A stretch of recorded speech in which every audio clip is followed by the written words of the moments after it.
Welcome back serial lovers. Seetha Muthu ஒய்ஃபோட தங்கச்சி அப்படிங்கிற விஷயம் தெரிய வருது அருணுக்கு. இந்த சீதாவை வச்சு நம்ம முத்துக்கு செக் வைக்கலாம், அவனை பழி வாங்கலான்னு பிளான் பண்ணிடுறாங்க. அதை பத்தி டீட்டெயிலா இந்த எபிசோட் ப்ரமோ ப்ரெடிக்ஷன்ல பார்க்கலாம். முத்துவும் அடிக்கடி அருண் கிட்ட வம்பு பண்ணிக்கிட்டே இருக்காரு. அதனால பயங்கர கோவத்துல இருக்காரு அருண். இதுல வேற சஸ்பெண்ட் ஆர்டர் 3 நாள் கொடுத்துட்டாங்க. முத்துவை எப்படியாச்சும் முடிச்சு கட்டிடணும் அப்படிங்கிற வைராக்கியத்துல இருக்கிறாரு அருண். இந்த சமயத்துல தான் சீதா அருணோட வீட்டுக்கு வர்றாங்க. அருணோட அம்மாட்ட சீதா பேசிட்டு அப்புறம் அருணுக்கும் அட்வைஸ் கொடுத்துட்டு போறாங்கல்ல. இது எல்லாத்தையும் பார்த்துட்டு இருந்தா அருணோட அம்மாவுக்கு சீதாவை ரொம்ப பிடிச்சு போயிடுது. சே, இது மாதிரி ஒரு பொண்ணு நமக்கு மருமகளா வந்தா எவ்வளவு சூப்பரா இருக்கும் அப்படின்னு யோசனை பண்றாங்க. இதை எப்ப போய் இந்த அருண் கிட்ட போய் சொன்னோம்னா அவ்வளவுதான் காண்டாயி திட்ட ஆரம்பிச்சிருவான். அதனால இப்ப வேண்டாம், பின்னாடி பாத்துக்கலாம் அப்படின்னு விட்டுறாங்க. அருணோட அம்மா மீனா பூ கொடுக்கறதுக்காக ரோட்ல போயிட்டு இருக்காங்க. அப்பதாங்க செல்வம் பாக்குறாரு. மீனா மீனா அப்படின்னு செல்வம் கூப்பிடுறாரு. அட அண்ணே, நீங்க இந்த சைடு. அம்மா ஒரு சவாரி வந்தம்மா அப்படின்னு செல்வம் சொல்றாரு. அதுக்கப்புறம் 2 பேரும் பேசிட்டு இருக்காங்க. பேசி முடிச்சுட்டு நான் கேமராண்ணா அப்படின்னு மீனா போகும்போதே, மீனா உங்ககிட்ட ஒரு விஷயம் சொல்லணுமா தங்கச்சி? என்னென்ன? இல்லம்மா, வர வர இந்த முத்துவோட நடவடிக்கை எனக்கு கொஞ்சம் கூட பிடிக்கல அப்படின்னு சொல்றாரு. அப்படி என்னன்னு அவர் தப்பு செஞ்சாரு? டிராபிக் போலீஸ் கிட்ட வம்பு எழுதுகிட்டே இருக்காமா. எனக்கு ரொம்ப பயமா இருக்கு. அவன் பெருசா சேர்த்து வச்சு ஆப்பு வச்சிருவானோ என்னமோ தெரியல, எனக்கு பயமா இருக்குமா. நானும் எத்தனையோ தடவை முத்துக்கிட்ட சொன்னேன், ஆனா கேட்கவே மாட்டேங்கிறாமா. நீ கொஞ்சம் சொல்லு அப்படிங்கிறாங்க. என்னென்ன பிரச்சனை அப்படின்னு விஷயத்த சொல்றாங்க. அருண் ஒரு டிராபிக் போலீஸ் அந்த பாட்டி தாத்தாவை அடிச்சாங்கல்ல, அதே ஆளுகிட்ட திரும்ப திரும்ப முத்து பிரச்சனை பண்ணிட்டே இருக்கான் அப்படின்னு சொல்லிட்டு அந்த ஹோட்டல்ல நடந்த விஷயம். அதுக்கப்புறம் அருண் ஹெல்மெட் போடாம போனது, அதுக்கப்புறம் முத்து வீடியோ எடுத்து சோசியல் மீடியால அப்லோட் பண்ணது, இந்த விஷயம் எல்லாத்தையுமே செல்வம் சொல்றாரு. ஐயோ, இத்தனை விஷயம் நடந்திருக்கா அப்படின்னு மீனா சொல்றாங்க. ஆமாமா தங்கச்சி, எனக்கு ஒரே டென்ஷனா இருக்கு. இவன் ஏதாச்சும் மாட்டிக்குவானோன்னு பயமா இருக்கு. அந்த அருணும் பெரிய கோவக்காரனா இருக்கு அம்மா பாக்குறதுக்கே. அவன் என்ன சொல்லிட்டு போனா தெரியுமா? உன்னை வச்சுக்கிற, உன்னை சும்மாலாம் விட மாட்டேன்னு சொல்லிட்டு போனாம்மா. அதனாலதாம்மா எனக்கு பயமா இருக்கு. நீ கொஞ்சம் முத்துவை கண்டிச்சு வை. நானும் சொல்லி சொல்லி பார்த்துட்டேன், அவன் கேட்க மாட்டேங்கிறான் அப்படின்னு சொல்றாரு செல்வம். சரி நான் பாத்துக்கிறேன் அப்படின்னு சொல்லிட்டு ரொம்ப தேங்க்ஸ் அண்ணா அப்படின்ட்டு அங்க இருந்து போயிடுறாங்க. மீனா அதுக்கப்புறம் சும்மா விடுவாங்களா? முத்துக்கு கால் பண்ணி எங்கெங்க இருக்கீங்க அப்படின்னு மீனா கேக்குறாங்க. நான் சவாரியில இருக்கேன் மீனா. சரி, வீட்டுக்கு சீக்கிரம் வந்துருங்க அப்படின்னு சொல்றாங்க. மீனா, என்ன மீனா, மீன் குழம்பு வச்சிருக்கியா? அதான் சீக்கிரம் சாப்பிட வர சொல்றியா அப்படின்னு கேக்குறாரு முத்து. ஆமாங்க, மீன் குழம்பு, மீன் வறுவல், உங்களுக்கு பிடிச்ச பூரி உருளைக்கிழங்கு மசாலும் கூட வச்சிருக்கேன், வாங்க அப்படின்னு சொல்றாங்க. மீனா செம்ம கோவத்துல சொல்றாங்க. இவரும் முழுசா நம்பிட்டு சரி சரி மீனா, நான் வந்துடுறேன் ஓகேவா அப்படின்னு சொல்லிட்டு போனை கட் பண்ணிடுறாங்க. முத்து பேசிட்டு இருந்ததை கேட்டு சவாரி வந்திருக்காருல, அவர் சொல்றாரு, என்னப்பா உன் சம்சாரம் உன் மேல ரொம்ப பிரியமா இருக்கும் போல இருக்கு அப்படின்னு கேக்குறாங்க. அதுக்கு முத்து சொல்றாரு, ஆமாங்க ஐயா, என் மனைவி மாதிரி யாருமே இல்ல, என்கிட்ட அவ்வளவு பாசத்தை காமிப்பா, அதே சமயத்துல கோபத்தையும் காமிப்பா, இருந்தாலும் பரவாயில்ல, எனக்காக அவ என்ன வேணாலும் செய்வாங்க ஐயா அப்படின்னு ரொம்ப பெருமையா மீனா பத்தி பேசிட்டு வந்துட்டு இருக்காரு முத்து. அதுக்கப்புறம் லஞ்ச் சாப்பிடுறதுக்காக முத்து போறாரு. மீனா மீனா அப்படின்னு கூப்பிட்டுட்டே ரொம்ப பாசமா போறாரு. போன பின்னாடி தான் தெரியுது ஆப்பு வைக்கிறதுக்காக மீனா வெறி வெறி நின்றுட்டு இருக்காங்க. அண்ணாமலை சொல்றாரு, என்னடா முத்து இவ்வளவு சீக்கிரம் வந்துட்ட இன்னைக்கு சாப்பிடுறதுக்கு? ஆமாப்பா, எனக்காக மீனா மீன் குழம்பு மீன் வறுவல்லாம் செஞ்சு வச்சிருக்காளாமா, அதனாலதான்ப்பா சீக்கிரம் வந்துட்டேன், என்ன மீனா வர சொன்னா அப்படின்னு சொல்றாங்க. அதுக்கு அண்ணாமலை சொல்றாரு, இல்லையே, மீன் குழம்பு வச்ச மாதிரி ஒன்னும் தெரியலையே அப்படின்னு சொல்றாரு. என்னப்பா சொல்ற அப்படிங்கும் போது மீனா வர்றாங்க. விஜய் அங்கதான் இருக்காங்க. ஆமா ஆமா, இவனுக்கு மட்டும் அப்படி செஞ்சு செஞ்சு போடு அப்படின்னு திட்டிக்கிட்டு இருக்காங்க. மீனா வந்தோடனே, மீனா சாப்பிடலாமா மீனா அப்படின்னு ரொம்ப ஆர்வமா கேக்குறாரு முத்து. சாப்பிடலாம், வாங்க வாங்க அப்படின்னு சொல்லி முத்து சாப்பிடுற தட்டத்தை இன்னொரு தட்டம் போட்டு மூடி வச்சிருக்காங்க. என்ன மீனா, வறுவல் போட்டு தட்டை நிறைய வச்சிருக்க போல இருக்கு. ஆமாங்க, உட்காந்து சாப்பிடுங்க அப்படின்னு சொல்றாங்க. மீனா ஆர்வமா தட்டத்தை ஓபன் பண்றாரு. பயங்கர ஷாக்கா பாக்குறாரு. என்ன மீனா இது, மீன் குழம்புன்னு சொல்லிட்டு கடைசியில வெங்காயம், சூடு வைக்கிற கரண்டி, கத்தின்னு வச்சிருக்க, எதுக்கு மீனா இது அப்படின்னு கேக்குறாரு முத்து. ஆமா, நீங்க செய்யறதுக்கு அப்புறம் மீன் குழம்பு உங்களுக்கு வச்சு தருவாங்க, இதுதான் செய்வாங்க. இனிமேல் இந்த அருண் இருக்கிற பக்கம் நீங்க பாத்தீங்கன்னு வச்சுக்கோங்க, இந்த வெங்காயத்தை எடுத்து கண்ணுல புழிஞ்சு விட்டுருவேன் அதுக்கும் மேலயும் அவர்கிட்ட ஏதாச்சும் வம்பு இழுத்தீங்கன்னு வச்சுக்கோங்க, இந்த சூடு கரண்டி இருக்கு பாத்தீங்களா, அதை அடுப்புல வச்சு பழுக்க காய வச்சு உங்க கையிலயும் கால்லயும் சூடு வச்சு விட்டுருவேன். அதுக்கும் மேலயும் கேட்கலன்னா அப்படிங்கும் போது போதும் போதும் நிறுத்து நிறுத்து வேணா, அதுக்கடுத்தது நீ என்ன பண்ணுவேன்னு எனக்கு தெரிஞ்சு போச்சு. இதை யாரு உங்ககிட்ட சொன்னது அப்படின்னு கேக்குறாரு முத்து. இவங்க 2 பேரும் சத்தமா பேசிட்டு இருக்கிறத ஹால்ல உட்காந்து கேட்டுட்டு இருந்த அண்ணாமலை, என்னாச்சுமா பிரச்சனை அப்படின்னு கேக்குறாங்க. அப்பா இருப்பா ஒரு நிமிஷம், இதை யாரு உங்ககிட்ட சொன்னது சொல்லு மீனா அப்படின்னு சொல்றாரு முத்து. ஆனா அதுக்கு பதில் சொல்லல மீனா. அவங்க மாமா கிட்ட சொல்றாங்க, மாமா இவர் பெரிய பிரச்சனை பண்ணிக்கிட்டே இருக்காரு மாமா. அந்த தாத்தா பாட்டியை அடிச்சாருல, அந்த டிராபிக் கான்ஸ்டபிள் இருக்காருல்ல அருண், அவர்கிட்ட மறுபடியும் மறுபடியும் சண்டை வச்சுக்கிட்டே இருக்காராமா மாமா. இது பெரிய பிரச்சனையாயிரும், இவர் ஏன் புரிஞ்சுக்கவே மாட்டேங்கிறாரு. இப்போ கூட அவரு ஹெல்மெட் போடாம போனதை வீடியோ எடுத்து சோசியல் மீடியால அப்லோடு வேற பண்ணிருக்காராமா. ஏதாச்சும் ஒண்ணு பண்ணுனா நம்ம என்ன மாமா பண்றது, நம்ம பொழப்பே டிரைவிங்னு ஆயிடுச்சு. டிராபிக் போலீஸ் கிட்ட போய் வம்பு வளர்த்துக்கிட்டு இருந்தா என்ன மாமா ஆகுறது, அதுக்குதான் மாமா மாட்டிட்டு இருக்கேன் அப்படின்னு சொல்றாங்க. இதை கேட்டோன்னே அண்ணாமலைக்கும் பயங்கர கோவம் வந்துடுது. ஏண்டா உனக்கு அறிவே இல்லையா, போலீஸ் கிட்ட போய் எதுக்குடா சண்டை வளர்த்துட்டு இருக்கிற, ஏன்டா இப்படி பண்ணிட்டு இருக்க அப்படின்னு சொல்றாங்க. அதுக்கு முத்து சொல்றாரு, அப்பா அப்பா அன்னைக்கு நான் அவசரமா போனேன், அதுக்கு அந்த ஆளு எல்லாத்துக்கும் ரூல்ஸ் தான் ஒண்ணுதான், எந்த பிரச்சனையாலும் இப்படித்தான் போகணும்னு சொன்னாருல்ல, இன்னைக்கு மட்டும் என்ன அந்த ஆள் ஹெல்மெட் போடாம அவன் பாட்டுல போனா, அதனாலதான் எடுத்து போட்டேன். ஏண்டா பழிக்கு பழி வாங்குறதெல்லாம் என்னடா புத்தி இது அப்படின்னு சொல்றாரு அண்ணாமலை. மீனா சொல்றாங்க, மாமா அதுவும் டிராபிக் போலீஸ் கிட்ட போய் வம்பு வளர்த்துட்டு இருக்காரு மாமா, நீங்க என்னன்னு கொஞ்சம் கேளுங்க அப்படின்னு சொல்றாங்க. இது யாரு உங்ககிட்ட சொன்னது சொல்லு மீனா அப்படின்னு சொல்றாரு முத்து. ஏன் அவங்கள போய் நீங்க திட்டுறதுக்கு அடிக்கிறதுக்கா அப்படின்னு கேக்குறாங்க மீனா. சொல்லு மீனா அப்படின்னோடனே, வேற யாரு செல்வன் தான் சொன்னாரு அப்படின்னோடனே, அவனுக்கு இருக்குது இன்னைக்கு அப்படின்னு நினைச்சிட்டு இருக்காரு முத்து. எதுக்கு அவரை போய் திட்டுறதுக்கா, நீங்க இனிமேல் அவர்கிட்ட வம்பு வளர்த்துட்டே இருக்கக்கூடாது, சும்மா தேவையில்லாம வம்பு இழுக்காதீங்க மாமா, நீங்க என்னன்னு கேளுங்க மாமா அப்படின்னு சொல்றாங்க மீனா. மீனா சொல்றதுல தப்பு என்னடா இருக்கு முத்து, நீ முதல்ல அவங்க கிட்ட எல்லாம் வம்பு வளர்த்துட்டு இருக்காத, இனிமேல் அவரே சண்டைக்கு வந்தாலும் நீ அமைதியா போயிடணும் சரியா அப்படின்னு சொல்றாரு அண்ணாமலை.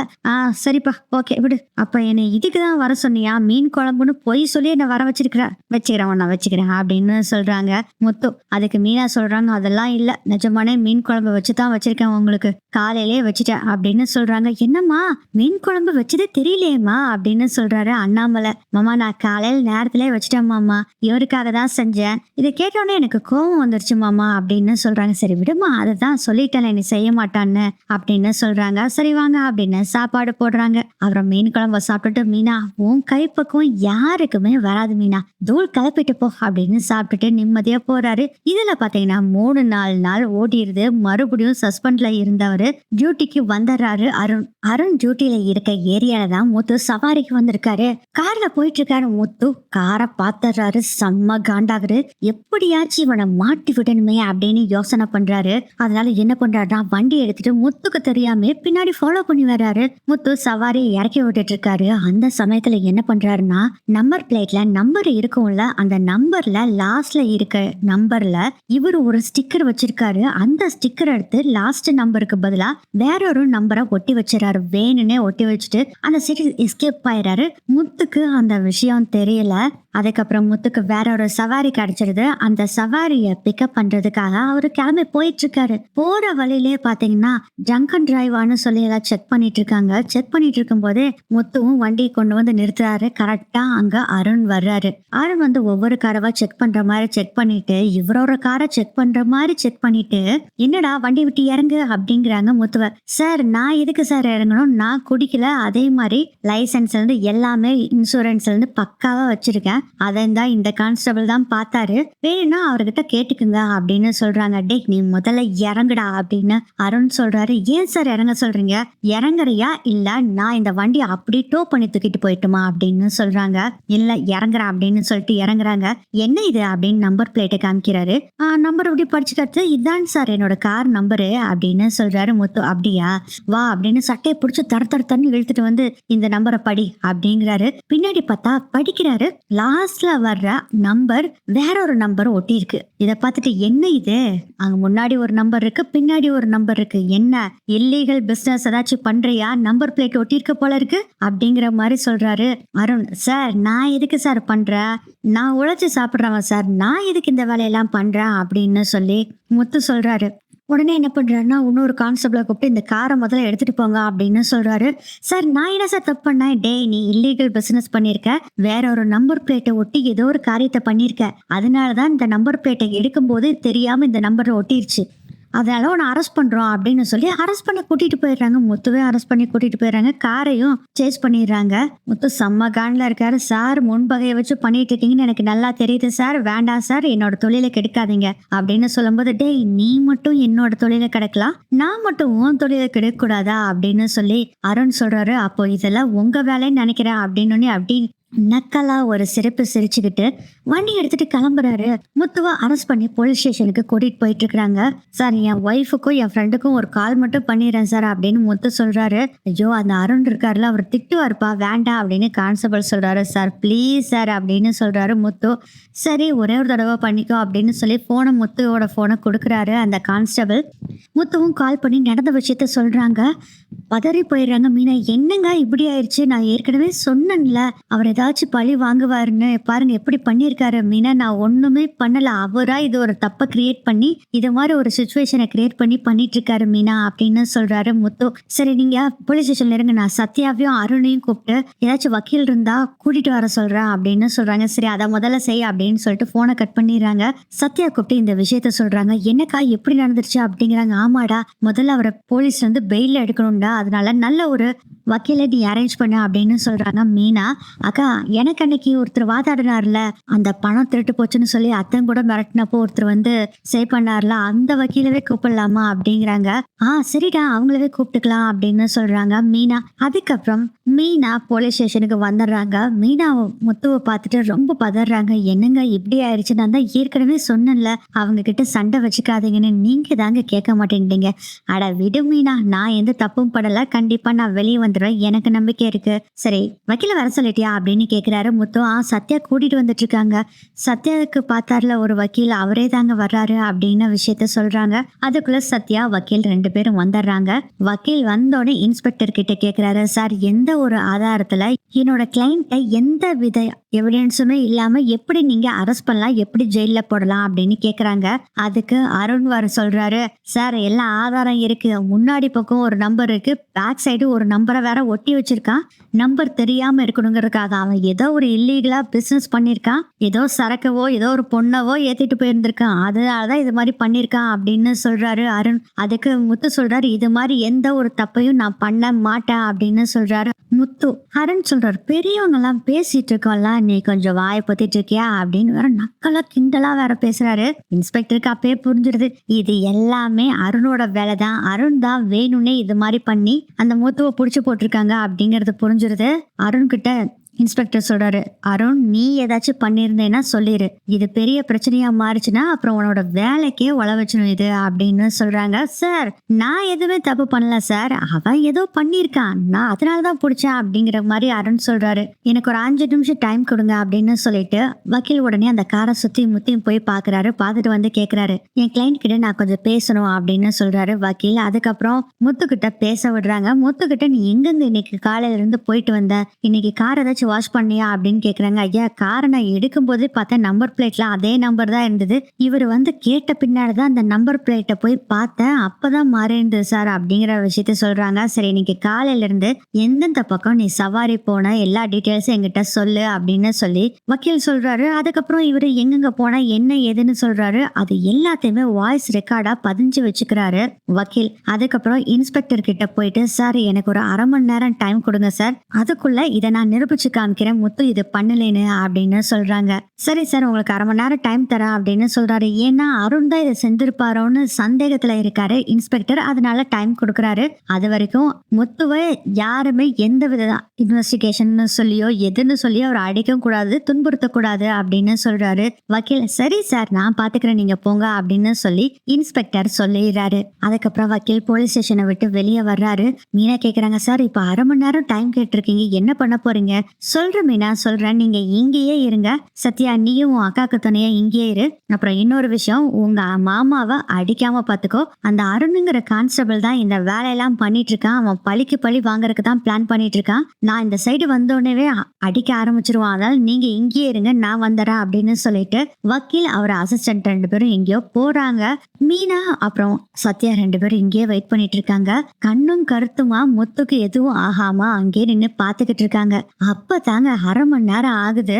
வர்றாரு வக்கீல் வர்றாரு. அதை பார்த்த உடனே அக்கா வக்கீல் வந்துட்டாருக்கா, வா பாக்கலாம் அப்படின்னு சொல்றாங்க. சத்யா மீனா கேக்குறாங்க, சார் ஏதாச்சும் எவிடன்ஸ் கிடைச்சதா சார் அப்படின்னு கேக்குறாங்க. இருமா நான் பேசிட்டு வரேன் அப்படின்னு சொல்லிட்டு நேரா இன்ஸ்பெக்டர் கிட்ட போறாரு.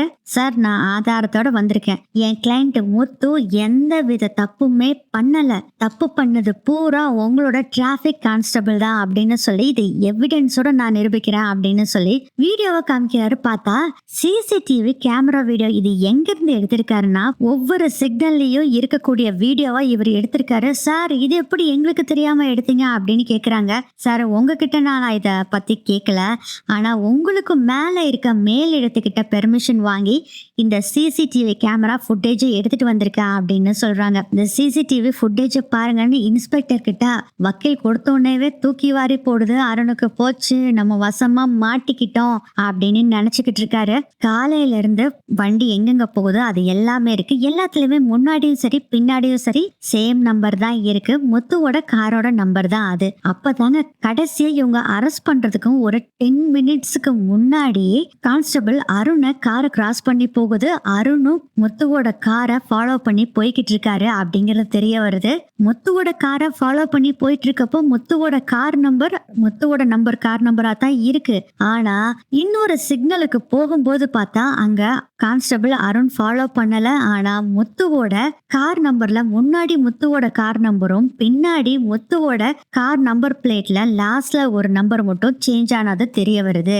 அதை பார்த்தோன்னே ஏன்டா எனக்கு மறுபடியும் தலைவலிவே உண்டாக்கிட்டு இருக்க அருண், எத்தனை தடவை சொன்னாலும் நீ திருந்தவே மாட்டே அருண், நீ தப்பு செஞ்சனால தானே அந்த பையனும் தப்பு செஞ்சான், இப்ப எதுக்கு இப்படி வம்பு இழுத்து வச்சிருக்கிற அப்படின்னு பயங்கரமா திட்டுறாரு அருணை. அருண் ஒண்ணுமே பேசாம அமைதியா இருக்காரு. சொல்லு, இதை நீ தானே செஞ்ச சொல்லு அப்படின்னு மிரட்டாரு. சார், அது வந்து சார் இங்க பாரு, ஆமாவா இல்லையா அதை மட்டும் சொல்லு. ஆமா சார், நான் தான் இதை பண்ணினேன் அப்படின்னு சொல்றாரு அருண். செம்ம கோபமாகுது. நான் ஏற்கனவே அத்தனோட சொல்லியும் கேட்காம ஒரு அப்பாவியே அவன் வேலை செஞ்சுட்டு இருக்கிறத தடுத்து கொண்டு வந்து இப்போ போலீஸ் ஸ்டேஷன்ல உட்கார வச்சிருக்கா அப்படின்னு சொல்லும் போதே இதை நான் கோர்ட்டுக்கு கொண்டு போனேன்னா கண்டிப்பா இந்த கான்ஸ்டபிளுக்கு வேலையே போயிடும் சார். நான் கோர்ட்டுக்கு கொண்டு போட்டுமா இங்கேயே தீர்த்துக்கலாமா சொல்லுங்க அப்படின்னு சொல்றாங்க. இதெல்லாம் முத்து பார்த்துக்கிட்டு மாட்டினியாமவனே அப்படின்னு சிரிச்சிட்டு இருக்காரு. இன்ஸ்பெக்டர் சொல்றாரு, இனிமேல் அருண் முத்து விஷயத்துல தலையிட மாட்டாங்க அப்படின்னு சொல்லிட்டு இனிமேல் நீ தலையிடக்கூடாது, ப்ராமிஸ் பண்ண முதல்ல அப்படின்னு சொல்றாரு. இன்ஸ்பெக்டர், சார் ப்ராமிஸ்லாம் ஒன்றும் பண்ண வேண்டாம், இதை எழுத்துப்பூர்வமா எழுதி கொடுத்துருங்க அப்படின்னு சொல்றாரு. வக்கீல், கரெக்ட் தான் சார், நீங்க சொல்றது கரெக்ட் தான். அருண், நீ முதல்ல எழுத்துப்பூர்வமா இதை எழுதி கொடுத்துரு. இனிமேல் எனக்கும் முத்துவுக்கும் எந்த பிரச்சனையும் வராது. நான் முத்து பிரச்சனையில தலையிட மாட்டேன் அப்படின்னு எழுதி கொடு அப்படின்னு சொல்றாங்க. வேற வழி இல்ல, நம்மளோட வேலையை தக்க வச்சுக்கணும்ல, அதுக்காக அருண் ஓகேன்னு சொல்லிட்டு எழுத்துப்பூர்வமா எழுதி கொடுத்துறாரு. இனிமேல் எனக்கும் முத்துவுக்கும் எந்த சம்பந்தமும் இல்ல, அவர் மேல பகை எதுவும் இல்ல, பொய் புகார் சொல்லி திரும்ப திரும்ப அவரை மாட்டி விட மாட்டேன் அப்படின்னு எழுதி கொடுத்துறாரு அருண். அதுக்கப்புறம் முத்துவை ரிலீஸ் பண்ணிடுறாங்க. முத்து சொல்றாரு, பாத்தீங்கல்ல, என்னைக்குமே உண்மைதான் வெல்லும், இப்படி போய் வேலையெல்லாம் பண்ணிட்டு இருக்காதீங்க அப்படின்னு சொல்லிட்டு நக்கலா சிரிச்சுட்டு அங்க இருந்து போறாங்க. அப்பயும் கோபம் தீரவே இல்ல முத்து மேல. டே, இப்பதான் தப்பிச்சு போயிருக்க, ஆனா உன்னை விட மாட்டேன்டா, கூடிய சீக்கிரம் உன்னை பள்ளிக்கு பள்ளி வாங்குவோம் பாரு அப்படின்னு சொல்லி நினைச்சிட்டு இருக்காங்க. அதுக்கப்புறம் சத்யா மீனா 2 பேரும் முத்துவை கூட்டிட்டு போறாங்க. ஏமாமா அவர்கிட்டயே வம்பு இழுத்துட்டு இருக்கீங்க அப்படின்னு சத்யா சொல்றாரு. டே, நான் ஒண்ணுமே பண்ணலடா, இவர் தாண்டா வேணும்னே பண்ணி விட்டுட்டாரு அப்படிங்கிற மாதிரி பேசிட்டு போறாங்க. வக்கீல் அருண் கிட்ட சொல்லிட்டு போறாரு, இனிமேல் இது மாதிரி ஆளுகிட்ட இந்த பிரச்சனையெல்லாம் வச்சுக்காதீங்க தம்பி, உங்களுக்கு தான் பிரச்சனை அப்படின்னு சொல்லி மிரட்டுற மாதிரி பேசிட்டு அங்க இருந்து போயிடுறாரு. அருண், இவங்க மட்டும் உன் மேல ஏதாச்சும் கேஸ் போட்டிருந்தாங்கன்னா இந்நேரம் உனக்கு வேலையே போயிற நிலைமை வந்திருக்கும் அருண். இனிமேல் இந்த வேலையெல்லாம் பண்ணாதா அப்படின்னு இன்ஸ்பெக்டர் சொல்றாரு. இது ஒரு பக்கம் நடந்துட்டு இருக்க, சீதா என்ன பண்ணிட்டு இருக்காங்கன்னு எப்ப பார்த்தாலும் அருண் வீட்டுக்கு போய் அவங்க அம்மாவுக்கு உடம்பு எப்படி இருக்கு அப்படின்னு சொல்லி செக் பண்ண பேச இது மாதிரியே இருக்காங்க. அருணோட அம்மாவுக்கும் ரொம்ப சீதாவை பிடிச்சிருது. இவன் நம்ம மருமகளா வந்தா நல்லா இருக்கும்னு ஏற்கனவே நம்ம நினைச்சோம். இதுதான் நல்ல சமயம், நம்ம பையன்கிட்ட இத பத்தி பேசலாம் அப்படின்னு நினைச்சிட்டு இருக்காங்க. அதுக்கப்புறம் சீதாவும் போயிடுறாங்க. நாட்கள் கடந்து போய்கிட்டே இருக்கு. அருண் கிட்ட இதான் நல்ல சமயம்னு சொல்லிட்டு சீதா பத்தி பேச ஆரம்பிக்கிறாருங்க அவங்க அம்மா. அப்ப அருண் சொல்றாருமா, அவங்க யாரு என்ன ஏதுன்னே தெரியாது, அந்த பொண்ணோட குணத்தை மட்டும் நினைச்சுக்கிட்டு நீ பாட்டுல பொண்ணு கேட்க போலான்னு சொல்றியேம்மா அப்படின்னு சொல்றாங்க. இந்த பொண்ணே இப்படி இருக்கான்னா அந்த குடும்பத்துல இருக்கவங்க இதை விட நல்லா இருப்பாங்கடா, கண்டிப்பா நல்லவங்களா தாண்டா இருப்பாங்க, எனக்கு நம்பிக்கை இருக்கு அப்படின்னு சொல்றாங்க. அருண் சொல்றாரு, நீ சொன்னா ஓகே தான், பட் அந்த பொண்ணு கிட்ட கொஞ்சம் பழகி பார்த்துட்டு அதுக்கப்புறம் பேசலாமே அப்படிங்கிற மாதிரி சொல்றாரு. அருண் என்னடா சொல்ற? ஆமாமா, அந்த பொண்ணு கிட்ட இந்த விஷயம் எதுவுமே சொல்ல வேண்டாம், ஃபர்ஸ்ட் நான் பழகி பாக்குறேன், நம்ம குடும்பத்துக்கு ஏத்த மாதிரி பொண்ணா, அதே மாதிரி உன்னை நல்லா பாத்துக்கிற பொண்ணா இருக்கணுமா, நான் அவகிட்ட பழகி பார்த்துட்டு நான் சொல்றேன். உனக்கு பிடிக்காத என்னைக்குமா நான் செஞ்சிருக்கேன், உனக்கு பிடிச்சதான் செஞ்சிருக்கேன், பட் அவளோட கேரக்டர் பத்தி நான் இன்னும் கொஞ்சம் தெரிஞ்சுக்க வேண்டியது இருக்கு அப்படின்னு சொல்றாங்க. சரிடா ஓ இஷ்டம் அப்படின்னு சொல்லிட்டு இவங்களும் விட்டுறாங்க. அதுக்கப்புறம் கொஞ்சம் கொஞ்சமா சீதா கிட்ட பேச ஆரம்பிக்கிறாரு. ஃபர்ஸ்ட் சாதாரணமா பேச ஆரம்பிக்கிறாரு.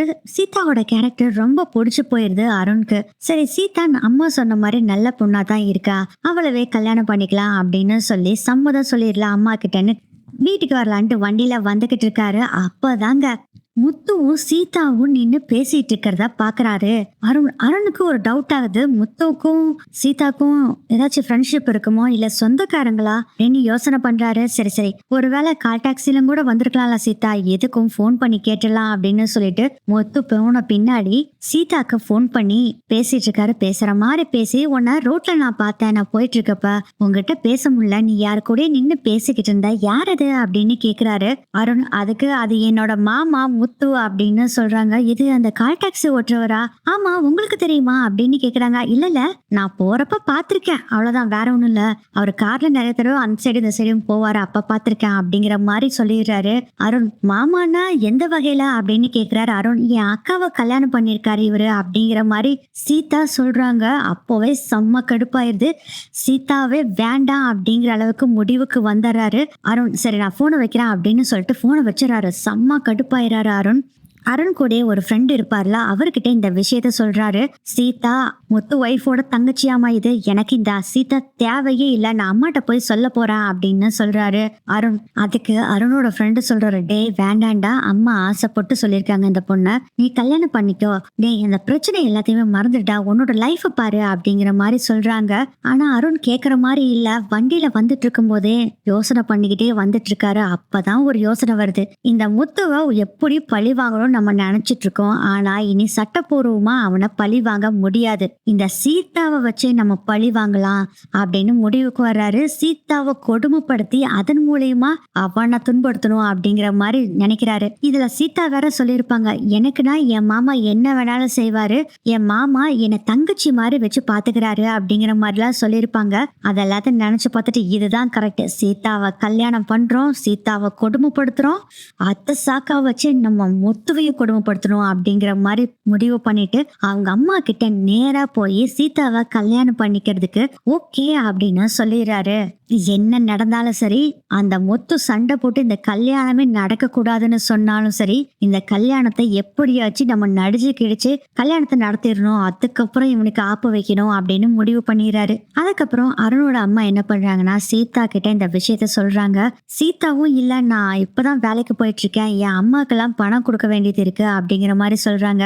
அதுக்கு அருண் என்ன சொல்றாருன்னா, ஓ அம்மாக்கு தானே பணம் கொடுக்க வேண்டாம்னு சொல்றதுக்கு நான் யாரு, சின்ன வயசுல இருந்து உன் அம்மா உன்னை வளர்த்துனாங்க, நான் எப்படி என்னோட அம்மா மேல இவ்வளவு பாசம் வச்சிருக்கணும், என் அம்மாவை பாத்துக்கணும்னு நினைக்கிறனோ அதே மாதிரி தானே நீயும் நினைக்கிற, நோ ப்ராப்ளம், நோ அப்ஜெக்ஷன் அப்படிங்கிற மாதிரி சொல்லிடுறாரு. இந்த வார்த்தையை கேட்டவுடனேவே கவுந்துடுறாங்க சீதா. அருண் ரொம்ப நல்லவரு அப்படின்னு நம்பிடுறாங்க. ஏற்கனவே அருண் ரொம்ப நல்லவர் தான் நினைச்சிட்டு இருக்காங்க.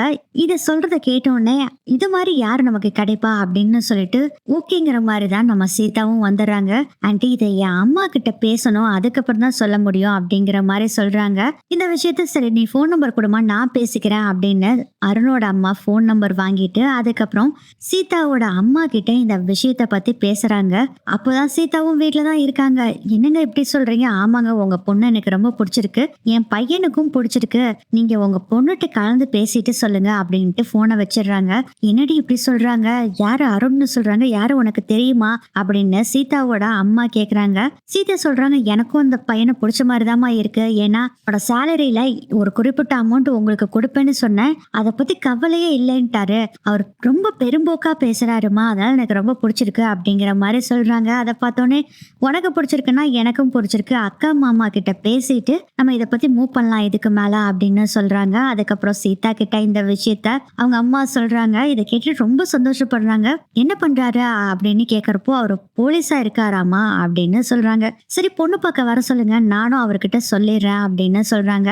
அதுக்கப்புறம் மீனாவும் முத்துக்கிட்ட இந்த விஷயத்த சொல்றாங்க. ஏன் மீனா, யாரு என்ன ஏதுன்னே தெரியாம நீ பாட்டுல பொண்ணு பார்க்க வர சொல்லியிருக்க அப்படின்னு முத்து சொல்றாரு. ஏங்க ஏற்கனவே சீதாக்கு இந்த விஷயம் தெரியும் போல இருக்கு, சீதாக்கு இந்த பையனை பிடிக்கும் போல இருக்குதுங்க, அதனாலதான் அம்மாட்ட இந்த விஷயத்த கொண்டு வந்திருக்கா அப்படிங்கிற மாதிரி சொல்றாங்க. ஓ ஓகே ஓகே சரி சரி வரட்டும் மாப்பிள்ள பார்க்கலாம் அப்படின்னு சொல்றாங்க. அப்புறம் வீட்டுல எல்லாரும் வெயிட் பண்ணிட்டு இருக்காங்க. சீதா வீட்டுல அருண் அவங்க அம்மா 2 பேரும் வர்றாங்க. அதை பார்த்த உடனே செம்ம கோவம் வருது மொத்துக்கு, அதை விட மீனாக்கு கோவம் வருது. இதுவா மாப்பிள்ள அப்படிங்கிற மாதிரி கேக்குறாங்க. மீனா ஆமாக்கா என்னாச்சு அப்படின்னு கேக்குறாங்க. சீதா இவர் தாண்டி இந்த தாத்தா பாட்டிய அடிச்சவரு அப்படின்னு சொன்னோடனே செம்ம கோவம் வந்துருது சீதாவுக்கும். சீதாவும் இந்த ஆள் ஒண்ணு தேவையில்லை வேண்டாங்கிற மாதிரி அருண் கிட்ட அவங்க அம்மா கிட்டையும் வந்து சொல்றாங்க. இல்லைங்க உங்க சம்பந்தம் ஒத்து வராது அப்படின்னு மீனாவும் சொல்றாங்க. மொத்த அப்படியே பார்த்துட்டு இருக்காரு, முறைச்சு பார்த்துக்கிட்டே இருக்காரு அருணா. ஆனா அருண் தான் எப்படியாச்சும் சீதாவை கல்யாணம் பண்ணணும்னு முடிவு பண்ணிட்டாரு. தப்புக்குன்னு பார்த்தா சீதாவோட அம்மா காலில் விழுந்துறாரு. நான் செஞ்சது எல்லாமே தப்பு தான், என்னை மன்னிச்சிருங்கம்மா, தாத்தா பாட்டியை தெரியாம தான் தள்ளி விட்டுட்டேன், நானு இனிமேல் இந்த தப்பு பண்ணவே மாட்டேன் அப்படின்னு சொல்லிட்டு முத்தோட கையை பிடிச்சிக்கிட்டு பிரதர் ப்ளீஸ் பிரதர் என்ன உங்க தம்பியே நினைச்சுக்குங்க, இது வரைக்கும் நம்ம 2 பேத்துக்கு இருந்த பிரச்சனை எல்லாமே முடிஞ்சிருச்சு, நானும் புரிஞ்சுக்கிட்டேன், நான் உங்க மேல தப்பு இல்லை என் மேலதான் தப்பு இருக்குன்னு புரிஞ்சுக்கிட்டேன் பிரதர், ப்ளீஸ் இந்த கல்யாணத்துக்கு ஒத்துக்குங்க அப்படின்னு சொல்றாங்க. ஒரு தம்பியே நினைச்சு ஒத்துக்குங்க பிரதர், நான் திருந்திட்டேன் பிரதர் அப்படின்னு சொல்லி காலில் வேற விழுகிறாரு. இவர் இப்படி செய்யறதெல்லாம் பார்த்தோன்னே மீனா சீதா முத்து அவங்க மனசுல கொஞ்சம் கொஞ்சமா மாற ஆரம்பிக்குது. சரி விடுங்க விடுங்க, தப்பு செஞ்சுட்டீங்க, நீங்க என்ன அண்ணன்னு வேற சொல்லிட்டீங்க, நீங்க திருந்தி சந்தோஷமா இருந்தா சரி, நீங்க வேற திருந்திட்டீங்க அண்ணான்னு வேற சொல்லிட்டீங்க, அப்புறம் என்னங்க மன்னிச்சிட்ட விடுங்க அப்படின்னு சொல்லிட்டு அத சீதா கல்யாணத்தை நம்ம ஜாம் ஜாம்னு நடத்தலாம் அப்படின்னு சொல்றாரு முத்து. டேய் நானாவது உன்னை அண்ணன்னு சொல்றதாவது நீ என்னோட எதிரிடா, உன்னை பழி வாங்குறதுக்கு தாண்டா உன் மச்சினிச்சியை நான் கல்யாணம் பண்ண போறேன் அப்படின்னு சொல்லி மைண்ட் வைஸ் ஓடிட்டு இருக்கு அருணுக்கு. அதுக்கப்புறம் மீனா போய் வீட்டுல சீதாவோட கல்யாண விஷயத்த அண்ணாமலை கிட்ட சொல்றாங்க. அண்ணாமலை சொல்றாரு, என்னம்மா இது, முத்துக்கிட்ட பிரச்சனை பண்ணிக்கிட்டு இருந்த அந்த கான்ஸ்டபிளவே கல்யாணம் பண்ணி வைக்கிறேன்னு சொல்றியம்மா, எப்படிமா இது அப்படின்னு சொல்றாரு அண்ணாமலை. முத்து சொல்றாரு, அப்பா அவர் இப்ப திருந்திட்டாருப்பா, என்ன அண்ணன் வேற சொல்றாருப்பா, தம்பியை நினைச்சு இந்த கல்யாணத்துக்கு ஒத்துக்குங்கன்னு சொல்றாருப்பா, அவர் இப்ப முழுசா திருந்திட்டாரு அப்படின்னு சொல்றாங்க.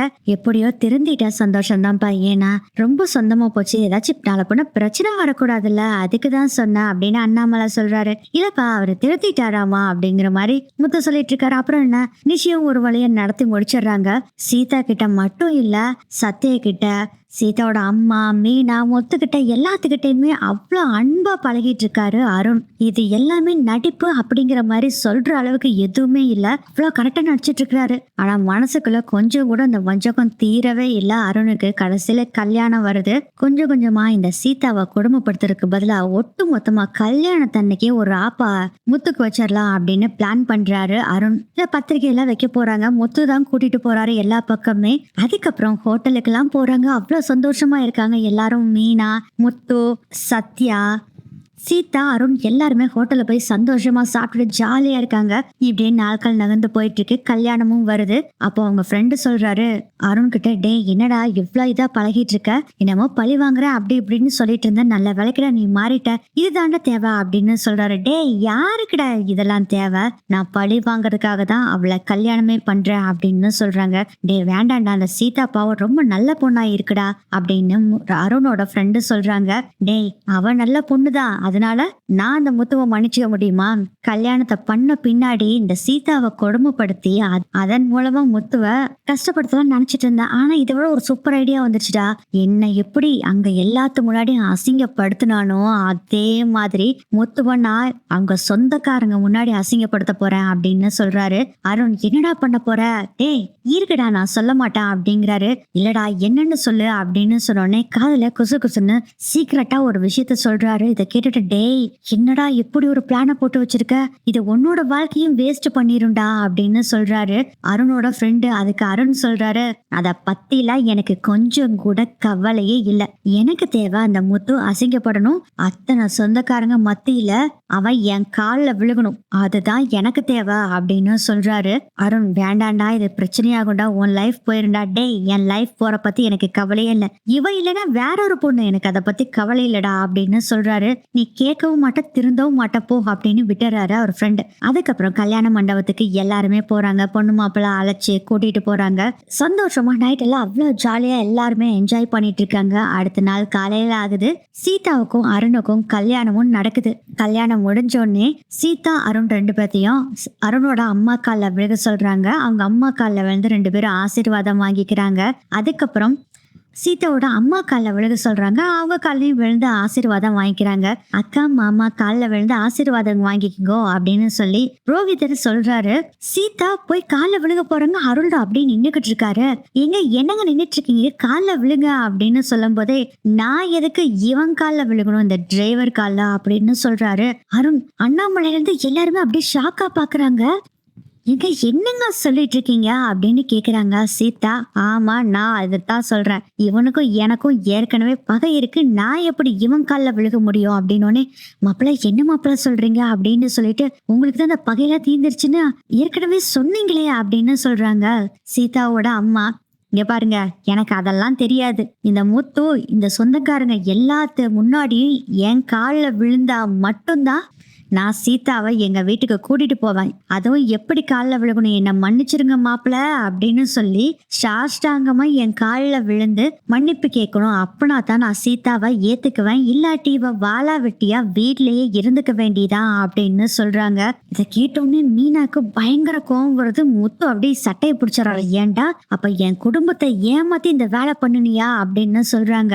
சீதாக்கும் பயங்கர கோவம் வந்துருது. அப்படி என் மாமா உன் காலில் விழுந்து எனக்கு வாழ்க்கை தர வேண்டிய அவசியமே இல்ல, நான் வீட்ல இருந்துக்கிறேன், நீ கிளம்பு முதல்ல அப்படின்னு சொல்றாங்க. இது எல்லாத்தையும் பார்த்துட்டு இருந்த அருணோட அம்மா வேகமா வந்து பலார்னு கன்னத்துல அடிக்கிறாங்க. என்னடா நினைச்சிட்டு இருக்க, ஒரு பொண்ணோட வாழ்க்கைன்னா என்ன கிள்ளிக்கிறேன்னு நினைச்சுக்கிட்டியா, ஆம்பளைங்கிற பெரிய திமுருல பண்ணிட்டு இருக்கியா? மா இந்த விஷயத்துல நீங்க தலையிடாதீங்க, இது என்னோட பிரஸ்டேஜ் ப்ராப்ளம், என்னை எவ்வளவு அசிங்கப்படுத்திருக்கான்னு தெரியுமா இவன், அவனை பழி வாங்கறதுக்காக தான் நீங்க கேட்டப்போ ஓகேன்னு சொன்ன அப்படின்னு சொல்றாரு அருண். சீதா சொல்றாங்க, எவ்வளவு கேவலமான ஆளா இருப்பீங்கன்னு நினைச்சும் கூட பார்க்கல அப்படின்னு சொல்லும் போதே அண்ணாமலை வர்றாரு. தம்பி இத்தனை பேர் இருக்காங்க தம்பி, ஒரு பொண்ணோட வாழ்க்கை உங்களால கெட்டு போச்சுன்னு இருக்கக்கூடாது, நீங்க ஒரு நல்ல ஒரு பதவியில இருக்கிறவரு, இப்பெல்லாம் செய்யாதீங்க தம்பியா அப்படிங்கிறாங்க. யோ அத சொல்ல நீ யாரியா, நீ என்ன இவனுக்கு வக்காலத்து வேற வாங்கிட்டு வர்றியா அப்படின்னு சொல்லி அண்ணாமலைய திட்டாரு அருண். அண்ணாமலைய திட்டினோடனே முத்துக்கு பயங்கர கோவம் வருது. டேய் உன் காலில் இவ்வளவு நேரம் விழுந்து சீதாவோட வாழ்க்கையை காப்பாத்தணும் தான் நினைச்சேன், எப்போ நீ என் அப்பாவை மரியாதை குறைவா பேசினியோ அப்பவே முடிவு பண்ணிட்டேன், சீதாக்கு நீ தேவையில்லை, சீதாக்கு நல்ல ஒரு மாப்பிள்ளையா பார்த்து நானே கல்யாணம் பண்ணி வைப்பேன், அதே மாதிரி உன் கால விழுகவும் மாட்டேன்டா அப்படின்னு சொல்றாரு முத்து. அதுக்கு சீதா சொல்றாங்க, மாமா ஒரு வார்த்தை சொன்னீங்கனாலும் அருமையான ஒரு வார்த்தை சொன்னீங்க மாமா, இவன் நமக்கு தேவையில்லை மாமா அப்படின்னு சொல்லிட்டு சீதா அந்த மாலையை தூக்கி வீசி எரிஞ்சிட்டு அருண் கட்டின தாலியை தூக்கி அருண் முகத்துல தூக்கி வீசி எரிஞ்சிட்டு வாக்கா போலாம் அப்படின்னு சொல்லிட்டு மீனாவை கூப்பிட்டுட்டு அங்கிருந்து போறாங்க. அப்போ சீதாவோட அம்மா அருண் கிட்ட சொல்றாங்க, ச்சே நம்பிக்கை துரோகம் பண்ணிட்டேன், என் மாப்பிள்ளைய பழி வாங்கணும்ங்கிறதுக்காக என் பொண்ணோட வாழ்க்கையை கெடுக்க பார்த்த பாரு, இப்பவே நல்ல வேலைக்கு இந்த விஷயம் தெரிஞ்சது, இல்லைன்னா என் பொண்ணு உன் கூட எப்படி வாழ்வளோ, இந்த மாதிரி ஒரு கொடுமைக்காரன் கூட நீ எல்லாம் எங்களுக்கு தேவையே இல்ல அப்படின்னு சொல்லிட்டு காரி துப்பாத குறைய திட்டிட்டு அங்கிருந்து போயிடுறாங்க. அண்ணாமலை சொல்றாரு, நல்ல ஒரு பொண்ணோட வாழ்க்கை, அவ கூட மட்டும் நீ வாழ்ந்திருந்தேன்னா ஒரு அருமையான வாழ்க்கையை வாழ்ந்திருக்கலாம், உன் வாழ்க்கையை நீயே கெடுத்துக்கிட்ட அப்படின்னு அருண் கிட்ட சொல்லிட்டு அண்ணாமலை அவங்க குடும்பம் எல்லாருமே போறாங்க.